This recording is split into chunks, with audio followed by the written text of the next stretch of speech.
बिस्मिल्लाहिर्रहमानिर्रहीम। अस्सलाम वालेकुम एवरीवन। उम्रा का नया सीजन 2024-25 शुरू हो चुका है। सऊदी वजारत हज उम्रा ने शिरका कंपनियों पर कुछ नए कवानीन मुतारफ कराए हैं, क्योंकि पिछले कुछ अरसा से उम्रा वीजा पे जाने वाले जो पाकिस्तानी हैं उन्होंने वहां पे जाके मांगना शुरू कर दिया और उसके बाद कुछ लोगों ने वहां पे काम शुरू कर दिया। इस चीज को मद्देनजर रखते हुए सऊदी गवर्नमेंट ने कुछ कवानीन में तब्दीलियां की हैं। आज की वीडियो उसके हवाले से है। और डियर फ्रेंड, ये याद रखिए, ये जो कवानीन हैं ये मुख्तलिफ टाइम पे तब्दील होते रहते हैं। ये हमेशा के लिए एक जैसे नहीं होते, ये हालात और वाकयात के मुताबिक चेंज होते रहते हैं। हमेशा ज़हन में रखना है, ये कवानीन हमेशा के लिए नहीं होते। मैं हूं हुर्रम रफी, आप देख रहे हैं ऑडियो जंगल। कर दें, वीडियो को लाइक और शेयर कर दें और बेल आइकन पर जरूर क्लिक करें। डियर फ्रेंड, शुरू करते हैं आज की वीडियो। सऊदी वजारत हज उम्रा ने शिरका कंपनियों को कुछ हदायत जारी की हैं। उम्रा पे आने वाले मुसाफिर ज्यादा से ज्यादा 30 दिन क़याम कर सकते हैं।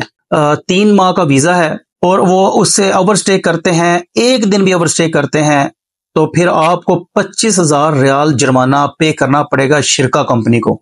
शिरका कंपनियों को हदायत जारी की है कि कारकुनों और गदागरों को वीजा इशू करने की सख्त पाबंदी लगाई जाए ताकि कम से कम ये लोग वहां पहुंचे। उसके अलावा सऊदी वजारत हज उम्रा ने यह भी पाबंदी लगाई है कि कोई भी बंदा गैर मुसन्नफ होटल पे अगर ठहरा हुआ पाया गया तो जिस कंपनी का वो वीजा लेकर आएगा उस कंपनी को जुर्माना किया जाएगा और जो भी वो जुर्माना होगा वो शिरका पे ही करेगा। और लेकिन ये जुर्माना पैसेंजर से लिया जाएगा क्योंकि शिरका का इसमें कोई कसूर नहीं है। लिहाजा कोशिश करें कि जिस कंपनी का वीजा लगवाएं उसी कंपनी के होटल में स्टे करें, बजाय कि किसी और होटल में अगर आप स्टे करेंगे उस पर भी परेशानी का सामना आपको करना पड़ सकता है।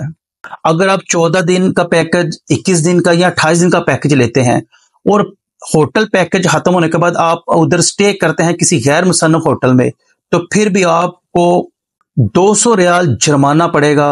ये ख्याल रखिए, गैर मुसन्नफ जो होटल आप शिरके की तरफ से आप वोचर बना है उन्हीं में क़याम करें, दूसरे किसी गैर मुसन्नफ होटल पे क़याम ना करें।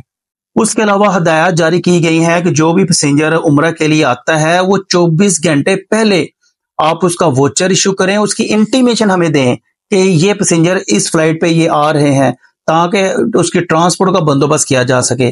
तो मुझे उम्मीद है ये आपको समझ आ गई होगी। ऐसे ही वीडियो देखने के लिए मेरे चैनल को सब्सक्राइब कर दें, वीडियो को लाइक और शेयर कर दें और बेल आइकन पे जरूर क्लिक करें।